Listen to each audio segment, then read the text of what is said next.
بسم اللہ الرحمن الرحیم۔ محترم ناظرین السلام علیکم۔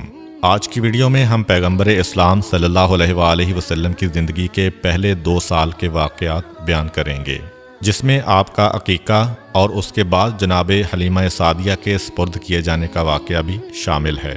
ایک یہودی عالم جو مکے میں آیا ہوا تھا، جب اسے پتہ چلا کہ حضرت عبد المطلب کے ہاں پوتے کی پیدائش ہوئی ہے تو وہ حضرت عبد المطلب کے پاس آیا اور بے چین ہو کر ان سے کہا کہ ایک مرتبہ میں اس بچے کی زیارت کرنا چاہتا ہوں۔ جناب عبد المطلب اس عالم کی بے چینی کو دیکھتے ہوئے پیغمبر اسلام کو ایک گہوارے میں لے کے آتے ہیں۔ یہودی عالم کی نگاہ اس بچے پر پڑی اور بے اختیار چیخ ماری کہ یہی وہ بچہ ہے جو اللہ کا آخری رسول ہے، اور اس کی وجہ سے بنی اسرائیل سے نبوت ختم ہو گئی۔ مکے والے جو پہلے ہی حضرت عبد المطلب سے جلے بیٹھے تھے، جب انہوں نے دیکھا کہ جو کاہن آ رہا ہے انہی کے گھر میں آ رہا ہے، جو راہب آ رہا ہے انہی کو بشارت دے کے جا رہا ہے، جو جادوگر آ رہا ہے وہ انہی کی تلاش میں آ رہا ہے، اور ہر آنے والا کوئی خوشخبری دے کے جاتا ہے، کوئی پیشین گوئی کر کے جا رہا ہے، لوگوں کا جناب عبد المطلب اور اس بچے سے حسد بڑھتا جا رہا ہے کہ یہ کیسا بچہ ہے۔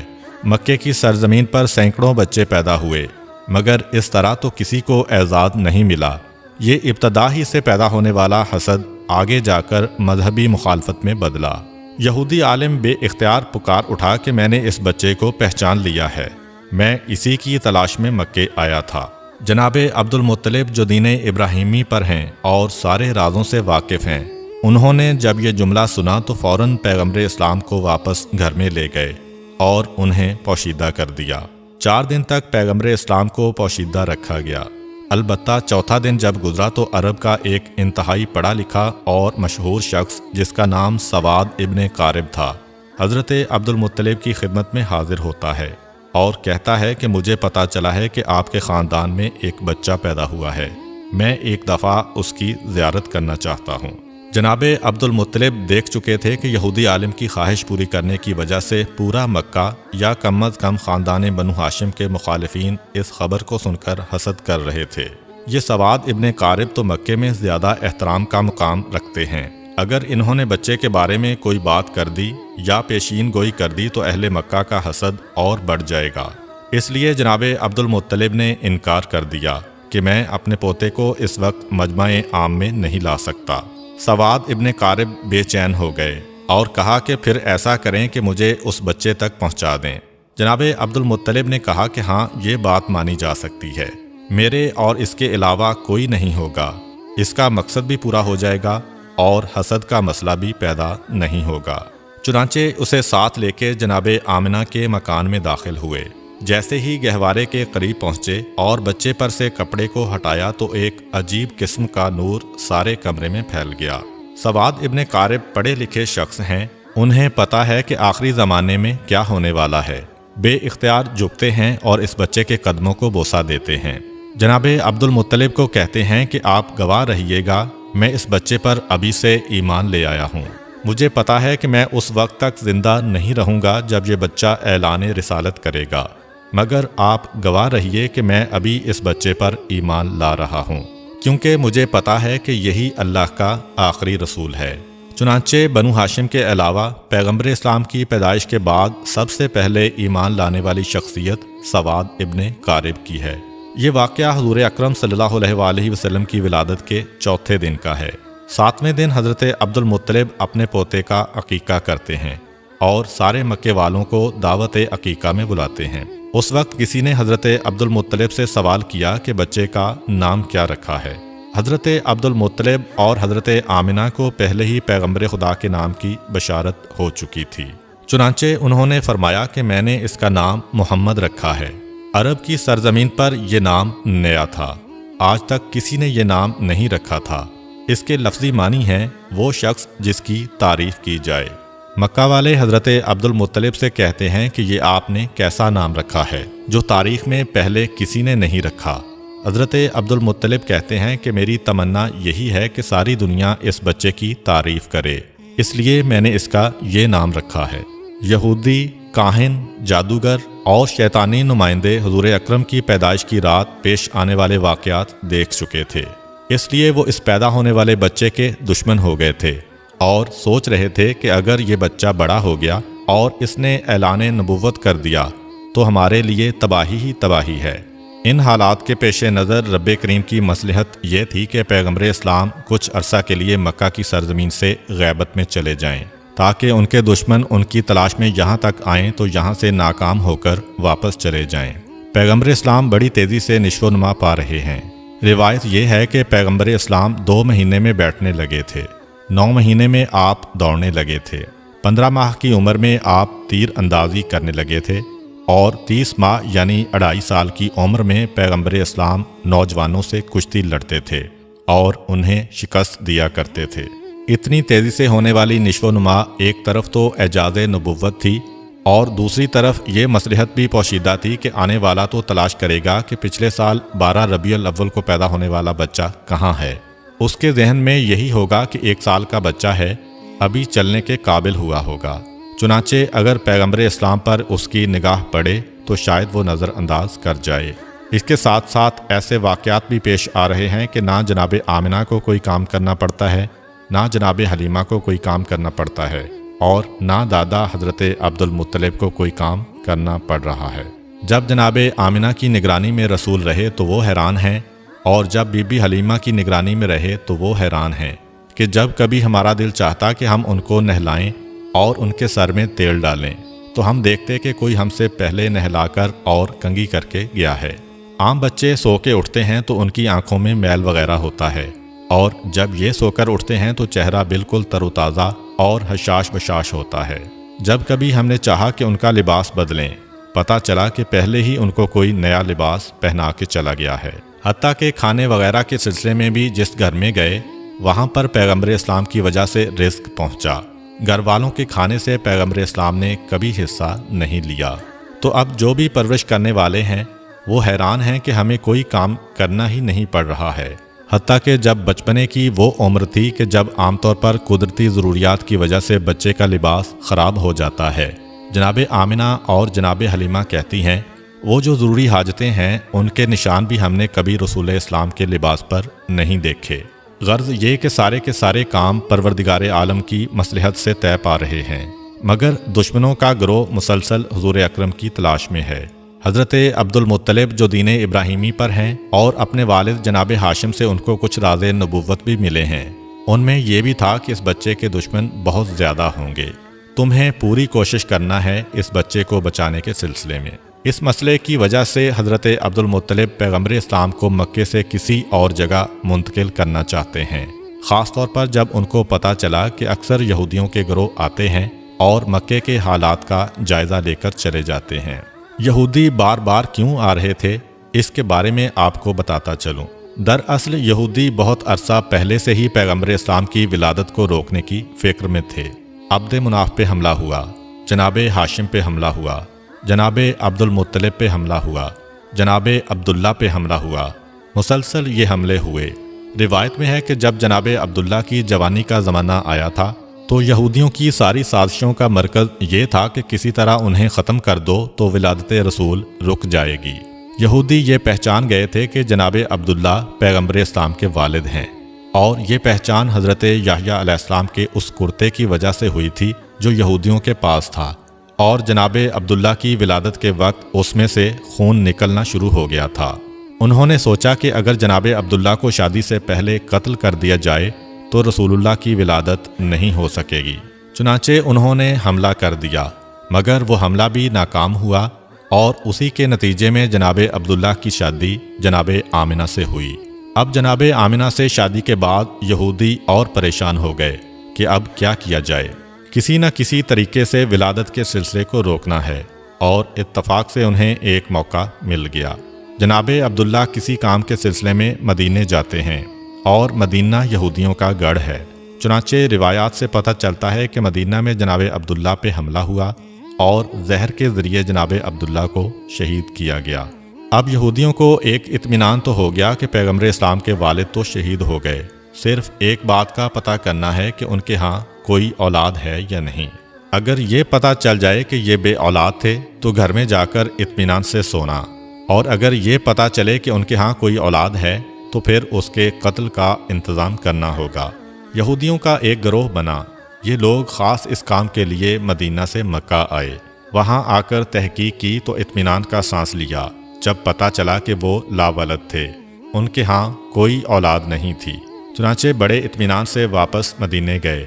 مدینے پہنچ کر مدینہ سے لے کر شام تک جہاں جہاں یہودی پھیلے ہوئے تھے سب کو یہ خوشخبری پہنچا دی گئی کہ مبارک ہو، ہمارے لیے جو خطرہ تھا وہ خطرہ ٹل گیا ہے۔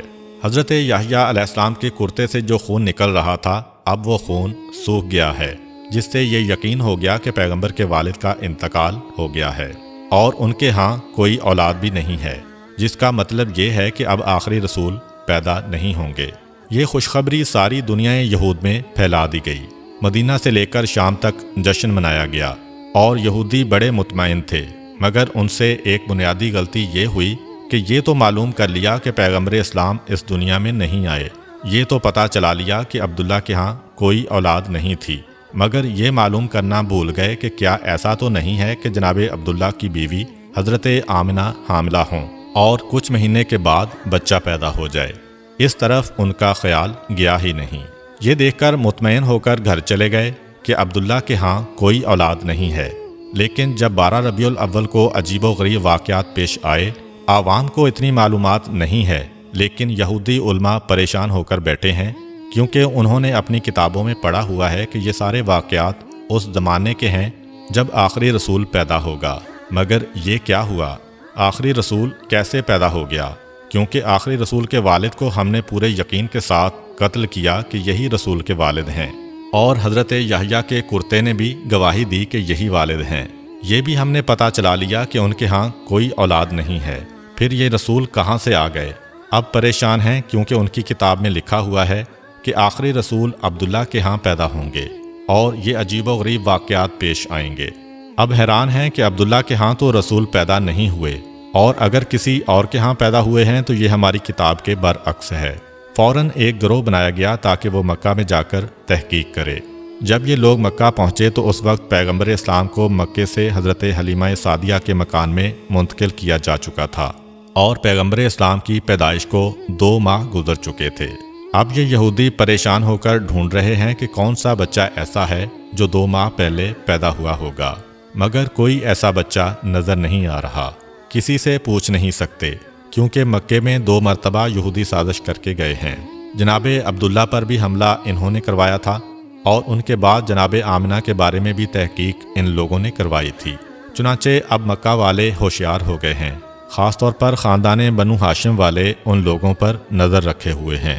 یہودیوں کا کوئی گروہ کسی سے سوال نہیں کر سکتا، اب پوچھ کسی سے نہیں سکتے، ایک ایک گھر پر تاک لگائے بیٹھے ہیں، خانہ کعبہ میں دیکھتے ہیں، باپ کی گودوں میں دیکھتے ہیں، مگر کوئی 2 مہینے کا بچہ نظر نہیں آ رہا۔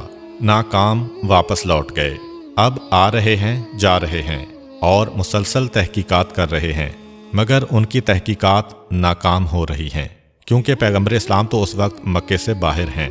البتہ جب پیغمبر اسلام کی عمر 7 سال کی ہو گئی اور پیغمبر مکے مستقل طور پر آ گئے تو اس زمانے میں بھی یہودیوں کا ایک گروہ مکے آیا ہوا تھا۔ اس کی نگاہ اس نوجوان پر پڑی تو یہ دیکھ کر چونک اٹھے کہ یہ نوجوان جو اپنے دادا اور چچا کے ساتھ چل رہا ہے، اس کے چلنے کا طریقہ، اس کی بات کا طریقہ بالکل وہی ہے جو ہماری کتابوں کے مطابق آخری رسول کا طریقہ ہے۔ اس کے سر پر بادل سایہ بھی کر رہا ہے، یہ جس درخت کے قریب سے گزرتا ہے درخت کی شاخ ایک مرتبہ جھک جاتی ہے، یہ جس پتھر کے قریب جاتا ہے پتھر کلام کرنے لگتا ہے، یہ جس طرف جائے راستے میں کوئی رکاوٹ ہو تو رکاوٹ خود بخود ہٹنے لگتی ہے۔ یہ سب نشانیاں تو آخری رسول کی نشانیاں ہیں، لیکن اگر یہ آخری رسول ہے تو یہ تو 25 سال کا نوجوان نظر آ رہا ہے، جبکہ ہمارے علم اور ہماری کتابوں کے مطابق اس کو 7 سال کا نوجوان ہونا چاہیے۔ یہودیوں کے اس گروہ نے اپنے علماء سے مشورہ کیا، انہوں نے کہا کہ خوب اچھی طرح دیکھ لو، یہی اگر آخری رسول ہے تو اسے قتل کر دو۔ یہودیوں کو یہ تو پتہ چل گیا کہ یہ بچہ عبد المطلب کے گھر میں پیدا ہوا، عبداللہ کا بیٹا ہے، لیکن ابھی دل میں ایک کھٹک ہے کہ جس طرح ہم پہلے غلطی کر گئے تھے اور اس بچے کے والد کو قتل کرنے اور اس کے ہاں اولاد کے نہ ہونے کا پتہ کر کے مطمئن ہو گئے تھے اور جشن منا لیا تھا، لیکن بعد میں پتہ چلا کہ ہم دھوکہ کھا گئے ہیں۔ ابھی بھی ایسا نہ ہو کہ ہم اس نوجوان کو قتل کر کے چلے جائیں اور ہم مطمئن ہو جائیں اور 20 سال بعد پتہ چلے کہ رسول تو ابھی زندہ ہے۔ اس لیے یہودی اس دفعہ 100% یقین کرنا چاہتے تھے کہ یہی نوجوان اللہ کا سچا پیغمبر ہے۔ یہودیوں نے اپنی کتاب میں پڑھا ہوا تھا اور ان کو اس بات کی معرفت تھی کہ جو بھی اللہ کا رسول ہوگا، چاہے پہلا ہو یا آخری، لقمہ حرام اس کے حلق سے نیچے نہیں اتر سکتا، بلکہ حلق تو کیا اس کے ہونٹوں کو بھی نہیں چھو سکتا۔ حرام کے علاوہ رزق مشتبہ یعنی ایسا رزق جس کا پتہ نہ ہو کہ حلال ہے یا حرام، وہ بھی رسول کے ہونٹ کو نہیں چھو سکتا۔ چنانچہ انہوں نے ایک بڑا عجیب منصوبہ بنایا۔ مکے میں ایک بیوہ عورت رہتی تھی جس کا نام زبیدہ تھا۔ اس نے ایک چھوٹا سا مرغی فارم بنایا ہوا تھا اور وہ مرغیوں کے انڈے بیچ کے گزارا کیا کرتی تھی، اور جو مرغی انڈے دینے کے قابل نہ رہتی اسے وہ ذبح کرنے کے لیے بیچا کرتی تھی۔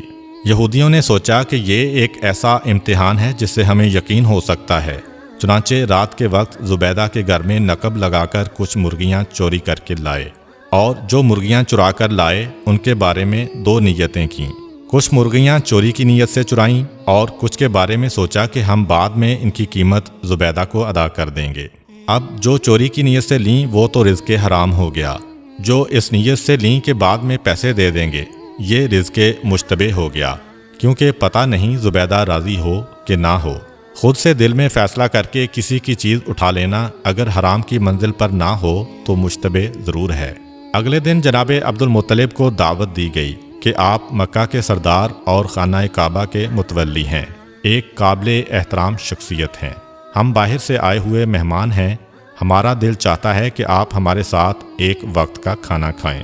اسلام میں کسی کا تحفہ یا دعوت رد کرنے کی سخت ممانعت ہے، چنانچہ حضرت عبد المطلب نے دعوت قبول کر لی۔ یہودیوں کا اصل مقصد تو پیغمبر اسلام کا امتحان لینا تھا، اس لیے حضرت عبد المطلب سے کہنے لگے کہ آپ اکیلے دعوت میں نہیں آئیں گے، بلکہ خاندان بنو ہاشم کے سارے مرد آئیں گے، خاص طور پر آپ کے سب بیٹے اور پوتے ضرور آئیں۔ حضرت عبد المطلب نے کہا کہ تم نہ بھی کہتے تو میری شرط یہی ہوتی، کیونکہ میں اپنے پوتے کے بغیر کسی دعوت میں شریک نہیں ہوتا۔ یہودیوں کے تو دل کی ہو گئی، چنانچہ کھانے کا انتظام کیا گیا۔ اب یہودیوں نے یہ ذہن میں رکھا کہ یہ حرام والی مرغی ہے، یہ مشتبہ والی مرغی ہے۔ دسترخوان لگا دیا گیا۔ یہودیوں نے حضرت عبد المطلب سے کہا کہ اے رئیس مکہ، دعوت آپ کے اعزاز میں ہے، کھانے کا آغاز کیجیے۔ کہا کہ نہیں، جب تک میرا پوتا کھانا شروع نہیں کرے گا ہم لوگ کھانا نہیں کھاتے۔ اب یہودیوں کو تو چاہیے ہی یہ تھا، ساری توجہ رسول کی طرف ہو گئی۔ رسول اللہ سے کہتے ہیں کہ آپ بسم اللہ کیجئے۔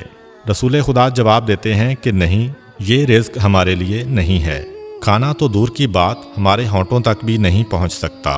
حیران ہو کر کہا کہ یہ کیسے ممکن ہے؟ آپ نے فرمایا ہاں، یہ کھانا ہمارے لیے نہیں ہے۔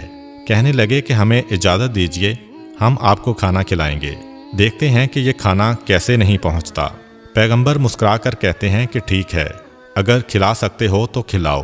اب یہودیوں نے روٹی اور گوشت کے ساتھ نوالا بنا کے پیغمبر اسلام کی جانب بڑھایا، مگر عجیب بات یہ ہے کہ جیسے ہی وہ نوالا حضور کے ہونٹوں کے قریب پہنچا تو ایسا لگا کہ کسی نے زبردستی ہاتھ پکڑ کے کھول دیا ہو اور نوالا دسترخوان پر گر پڑا۔ 1 مرتبہ، 2 مرتبہ، حتیٰ کہ 10 مرتبہ کوشش کی گئی، مگر یہ نوالا پیغمبر کے ہونٹوں سے مس نہ ہو سکا۔ قریب پہنچ جاتا ہے لیکن ہاتھ کھلتا ہے اور نیچے گر جاتا ہے۔ یہودی بظاہر تو پریشان ہیں لیکن دل میں خوش ہیں کہ آدھی علامت تو پوری ہو گئی، یہ حرام والا کھانا تھا۔ اب مشتبہ کھانا لے کے آتے ہیں۔ پھر پیغمبر سے کہا کہ آغاز کیجئے۔ پیغمبر اسی اطمینان سے جواب دیتے ہیں کہ یہ ہمارے لیے نہیں ہے۔ یہودی کہتے ہیں کہ ہم کھلائیں۔ پیغمبر نے کہا چلو ٹھیک ہے، پھر کوشش کر کے دیکھ لو۔ اب جب کوئی نوالا ہاتھ میں لے کر پیغمبر کے ہونٹ کے قریب لے جاتا ہے تو وہ یا دائیں نکل جاتا ہے یا بائیں نکل جاتا ہے، لیکن ہونٹ کے قریب نہیں جاتا۔ یہودی حضرت عبد المطلب سے کہتے ہیں کہ ہم نے تو خلوص سے دعوت دی تھی، لیکن پتہ نہیں یہ کیا ہو رہا ہے، کیا خدائی راز ہے اس میں۔ جناب عبد المطلب اور پیغمبر اسلام سمجھ گئے کہ کیا بات ہے، لیکن کہنے کا موقع نہیں ہے۔ خاندان بنو ہاشم اپنے گھر واپس چلا گیا اور یہودیوں کو یقین کامل ہو گیا کہ یہ رسول برحق ہے۔ چنانچہ اس کے بعد پھر سازشوں کا ایک سلسلہ شروع ہو گیا۔ یہی وجہ ہے کہ اس واقعے کے بعد جناب عبد المطلب پیغمبر اسلام کی اور زیادہ حفاظت کرنے لگے تھے اور اپنے سارے بیٹوں سے کہہ دیا تھا کہ اب یہودیوں کی ساری دشمنی کا نشانہ میرا پوتا ہوگا، تم لوگ گھر کے کسی کام سے اس کو باہر نہ بھیجنا۔ اس سے پہلے حضرت عبد المطلب بھیڑ بکریاں اور اونٹ چرانے کے لیے پیغمبر اسلام کو باہر بھیج دیتے تھے، لیکن آج یہ حکم جاری ہو گیا کہ خبردار، آج کے بعد کوئی میرے پوتے کو گھر سے باہر نہ بھیجے۔ یہی وجہ ہے کہ اس واقعے کے 1 سال بعد جب حضرت عبد المطلب کا آخری وقت قریب آیا تو اپنے سارے بیٹوں کو بلایا اور نصیحت کی کہ میں اس دنیا سے جا رہا ہوں، اپنے بارے میں مجھے کچھ نہیں کہنا ہے، میری ساری نصیحت میرے پوتے کے بارے میں ہے کہ اپنی جانیں دے کر بھی اس کی حفاظت کرنا۔ بہرحال یہودیوں کی تمام سازشوں کے باوجود اس موقع پر بھی اللہ تعالیٰ نے اپنے رسول کو محفوظ رکھا۔ اب واپس آتے ہیں رسول اکرم کی بچپن کی زندگی پر۔ مورخین اسلام میں اس مسئلے میں اختلاف ہے کہ پیغمبر اسلام کی ولادت کے بعد ابتدائی دنوں میں پیغمبر اسلام کو دودھ کس نے پلایا۔ ایک روایت یہ ہے کہ ولادت کے فوراً بعد پہلے 8 دن تک صوبیہ نے پیغمبر اسلام کو دودھ پلایا۔ یہ صوبیہ پیغمبر اسلام کے ایک چچا ابو لہب کی کنیز تھی۔ روایت میں ہے کہ ابو لہب نے فقط اس خوشی میں کہ اس کنیز نے اس کے بھتیجے کو دودھ پلایا تھا آزاد کر دیا تھا۔ جس وقت پیغمبر اسلام کی ولادت ہوئی اس وقت ابو لہب آپ کی مخالفت میں نہیں تھا، کیونکہ اس وقت اس کی شادی نہیں ہوئی تھی۔ بعد میں پیغمبر اسلام کی مخالفت کرنے کا ایک سبب اس کی بیوی بھی تھی۔ خاندان بنو امیہ میں شادی کے بعد ابو لہب اپنے خاندان کو چھوڑ کر اپنے سسرال کے ساتھ مل گیا تھا۔ دوسری روایت کے مطابق پیغمبر اسلام کو حلیمہ سعدیہ کے سپرد کرنے سے پہلے چند دن دودھ حضرت آمنہ نے ہی پلایا تھا۔ اس کے بعد پیغمبر کو بی بی حلیمہ سعدیہ کے سپرد کر دیا گیا، جنہوں نے شرعی حکم کے مطابق 2 سال تک پیغمبر اسلام کو دودھ پلایا۔ روایت میں ہے کہ جس وقت حلیمہ سعدیہ نے پیغمبر اسلام کو دودھ پلایا اس وقت وہ دین ابراہیمی پر تھیں اور اس وقت دین ابراہیمی ہی برحق دین تھا، چنانچہ اس پر ایمان رکھنے والا اللہ کے دین پر عمل کرنے والا مانا جاتا تھا، یعنی کہ کوئی یہ اعتراض نہیں کر سکتا کہ کسی مشرک یا کافر نے پیغمبر اسلام کو دودھ پلایا تھا۔ پیغمبر اسلام کی ولادت سے پہلے کا 1 سال پورے عرب اور مکہ والوں کے لیے بڑی پریشانی کا سال تھا۔ بارشیں کم ہوئی تھیں جس کی وجہ سے غلہ کم پیدا ہوا تھا۔ مکے والے بھی پریشان تھے، مکے کے باہر والے بھی پریشان تھے، مگر جس سال پیغمبر اسلام کی ولادت ہوئی مکہ انتہائی خوشحال ہو گیا، لیکن مکے کے باہر ابھی تک قحط پڑا ہوا تھا، جس کی وجہ سے آس پاس کے جو قبیلے تھے وہاں سے لوگ روزگار کے لیے مکے آ رہے تھے۔ جہاں ایک طرف مکہ میں قحط نہیں ہے اور غلہ کثرت کے ساتھ ہے، مگر دوسری طرف ایک پریشانی کھڑی ہو گئی کہ اسی زمانے میں مکے میں ایک وبائی بیماری پھیل گئی تھی، خاص طور پر بچے اس کی لپیٹ میں بہت جلدی آ رہے تھے۔ ایک سے دوسرے اور دوسرے سے تیسرے گھر میں یہ بیماری پھیلتی جا رہی تھی، تو یہ 2 سبب پیغمبر اکرم کی ولادت کے فوراً بعد پہلے ہفتے میں پیش آئے۔ پیغمبر اکرم کو پروردگار عالم نے ہر مصیبت و پریشانی سے دور کیا تھا، مگر والدین تو پریشان ہوں گے، اور دوسری بات کہ مکے کے باہر سے جو لوگ روزگار کی تلاش میں آ رہے ہیں ان کی مدد کرنا بھی ضروری ہے، اور تیسری بات جیسا کہ پہلے ذکر ہوا ہے کہ یہودی جاسوس یہ دیکھنے کے لیے کہ آخری رسول پیدا ہوا ہے کہ نہیں مسلسل مکے آ رہے ہیں۔ ان حالات میں اب جتنا جلد پیغمبر اسلام کو مکے سے منتقل کیا جائے اتنا ہی ظاہری اعتبار سے رسول کی حفاظت کے لیے بہتر ہے۔ اگرچہ اللہ تعالیٰ ظاہر رکھ کر بھی پیغمبر کی حفاظت کر سکتا تھا، لیکن غیبت میں لے جانے میں بھی اللہ کی مصلحت ہے۔ 7ویں دن پیغمبر اسلام کا عقیقہ ہوتا ہے۔ عقیقے والے دن صبح کے وقت جناب آمنہ اپنے بستر پر لیٹی ہوتی ہیں کہ یکایک ایک بشارت ہوتی ہے۔ جناب آمنہ جو پیغمبر اسلام کی والدہ ہیں اور دین ابراہیمی پر ہیں، اتنا تو سمجھ سکتی ہیں کہ بشارت کیا ہے، یہ جو آواز آ رہی ہے یہ کہاں سے آ رہی ہے۔ بہرحال انہیں یہ بشارت ہوتی ہے کہ اپنے بچے کو اس عورت کے حوالے کرنا جس کا نام حلیمہ سعدیہ ہے۔ عقیقے کے اگلے دن یعنی ولادت کے 8ویں دن پیغمبر اسلام کو مکے سے منتقل کرنا ہے۔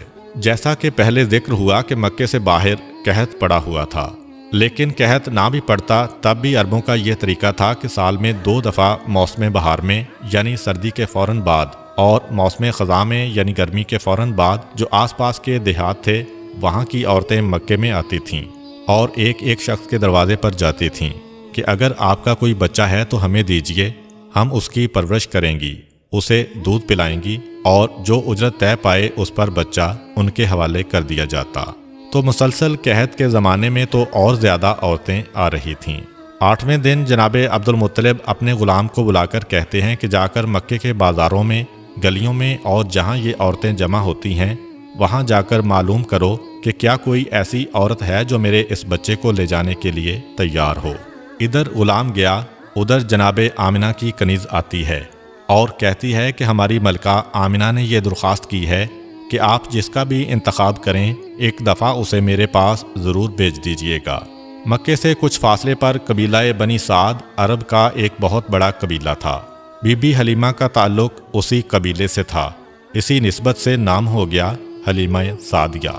جناب حلیمہ سعدیہ کہتی ہیں کہ ہم لوگ اپنے دستور کے مطابق سال میں 2 دفعہ مکے جاتے تھے اور جانے کے بعد وہاں کے صاحبان دولت اور جو سردار ہیں ان کے بچوں کو لے کر آتے تھے۔ اس سال ہمیں جانے کی جلدی تھی کیونکہ ہمارے علاقے میں قحط شدید سے شدید ہوتا جا رہا تھا۔ جائیں گے تو کسی صاحب دولت کا، کسی سردار کا بیٹا ملے گا تو ہماری پریشانی دور ہو جائے گی۔